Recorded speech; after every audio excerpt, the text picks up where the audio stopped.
अस्सलाम वालेकुम। आज हम बायो का चैप्टर पढ़ेंगे गैसेस एक्सचेंज। गैसेस एक्सचेंज का क्या मतलब है? गैसेस का एक्सचेंज होना। गैसेस का एक्सचेंज इसके अंदर होगा। अब कौन सी गैसेस है जिन्होंने आपस में एक्सचेंज करना है? Oxygen and carbon dioxide.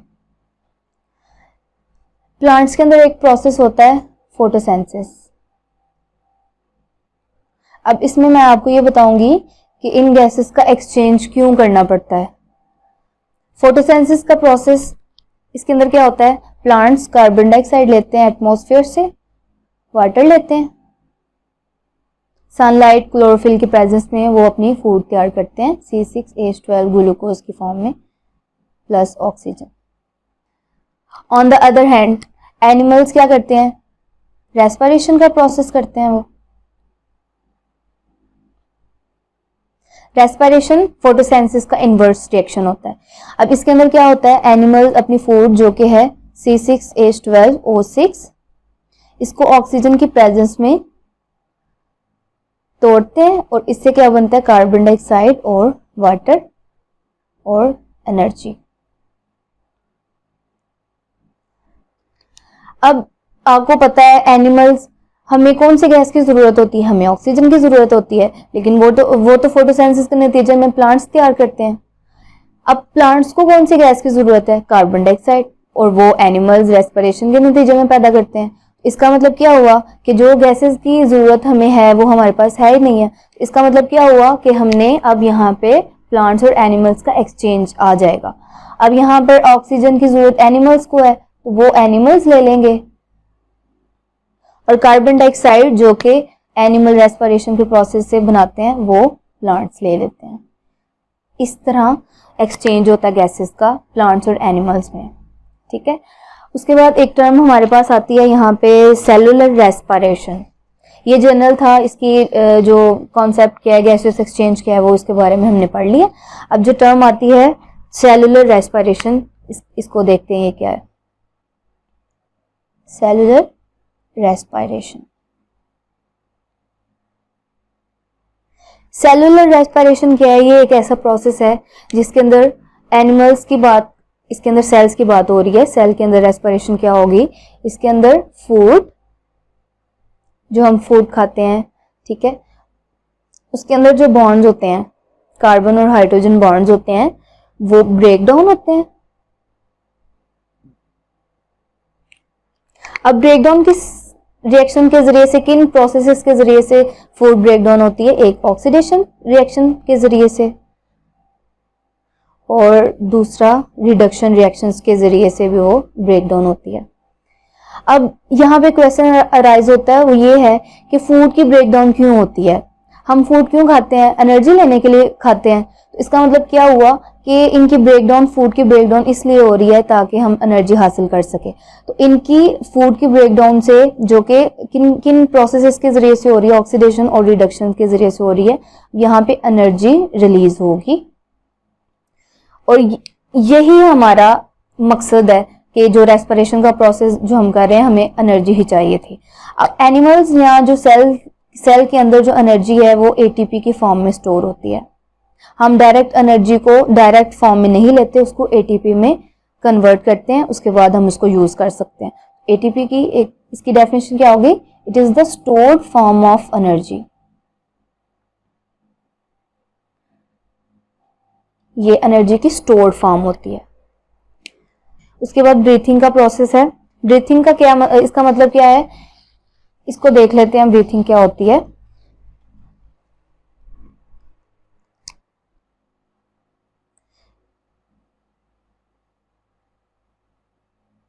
Breathing का क्या प्रोसेस है? ब्रीथिंग क्या होता है कि इसके अंदर हम एयर को इनहेल करते हैं। अब एयर के अंदर कौन सी गैसेस होती हैं? होती तो बहुत ज्यादा होती हैं, लेकिन गैसेस एक्सचेंज का चैप्टर पढ़ रहे हैं हम, तो इसके हम सिर्फ कार्बन डाइऑक्साइड और ऑक्सीजन से हमारा कंसर्न होना चाहिए। इन दो गैसेस के एक्सचेंज से हमारा ताल्लुक है बस। ठीक है। अब एयर को हम जब इनहेल अपनी बॉडी में लेके जाते हैं तो उसके बाद क्या होता है, हमारे जो बॉडी सेल्स हैं वो एयर में से ऑक्सीजन को टेक इन कर लेते हैं, उसको एब्जॉर्ब कर लेते हैं। बाकी जो एयर है जिसमें कार्बन डाइऑक्साइड है उसको बाहर निकाल देते हैं, एक्सहेल कर देते हैं, टेक आउट कर देते हैं, उसको बाहर निकाल देते हैं। ठीक है, तो ये प्रोसेस ब्रीथिंग कहलाता है। उसके बाद हमारा टॉपिक है gases exchange in plants.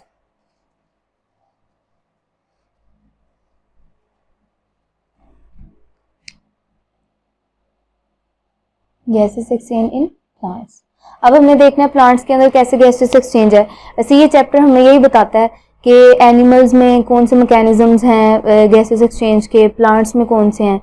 Plants में इतने वेल डिफाइंड इसके मैकेनिज्म्स नहीं हैं, एनिमल्स में बहुत अच्छे हैं, वेल डिफाइंड मैकेनिज्म, ब्रीथिंग है, ठीक है, लेकिन प्लांट्स में कोई ऐसा ख़ास इसका मैकेनिज्म नहीं होता।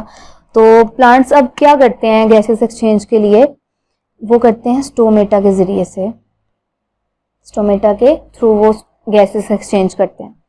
अब स्टोमेटा क्या है, ये स्मॉल पोर्स होते हैं, की डेफिनेशन क्या होगी, stomata are the small pores on the leaves और स्टेम्स ऑफ प्लांट्स। प्लांट्स की लीव और स्टेम्स के ऊपर छोटे छोटे से सुराख होते हैं, ठीक है, और इसका मकसद क्या होता है कि वो गैसेस का एक्सचेंज कर सकें, गैसेस एक्सचेंज का वो काम करते हैं। अब स्टोमेटा हम थोड़ा सा इसको बता देते हैं कि ये क्या है, जैसे कि ये लीव्स के सेल्स हैं, ठीक है।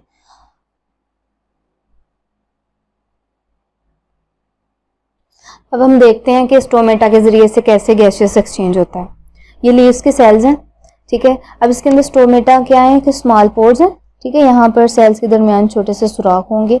अब प्लांट्स के अंदर फोटोसिंथेसिस होती है, इसका मतलब है कि प्लांट्स के अंदर कौन सी गैस है, ऑक्सीजन, उनके प्रोडक्ट में यही रिलीज हुई थी ना ऑक्सीजन, और बाहर सराउंडिंग में एनवायरनमेंट में एनिमल्स कौन सी गैस खारिज करते हैं, कार्बन डाइऑक्साइड, ठीक है। तो स्टोमेटा क्या है, इस तरह से ये बीन लाइक इस तरह की इनकी स्ट्रक्चर्स होती है, ठीक है, इसके दरमियान में होल होता है, इसके ज़रिए से ये गैसेस का एक्सचेंज करते हैं। अब क्या होता है कि एनिमल्स को ऑक्सीजन की ज़रूरत है, वो इधर बाहर उसको टेक आउट कर देते हैं, उसको बाहर निकाल देते हैं, और कार्बन डाइऑक्साइड को अंदर लेके जाते हैं क्योंकि उनको उनकी ज़रूरत होती है। तो इस तरह ये स्टोमेटा के ज़रिए से एक्सचेंज करते हैं। और यहाँ पर जो क्वेश्चन आता है वो डिफरेंस आता है, difference between stomata and lenticels, ठीक है, इसकी दोनों टर्म्स में इसका डिफरेंस आता है। तो लेंटिसल्स भी देख लेते हैं, लेंटिसल्स क्या हैं। लेंटिसल और स्टोमेटा में मेन डिफरेंस बस यही है, दोनों में पोर्स होते हैं लेकिन उनकी लोकेशन डिफरेंट होती है कि उनकी लोकेशन क्या है, कहाँ कहाँ है इनके पोर्स हैं। तो ये क्या है, small pores on the layer of bark.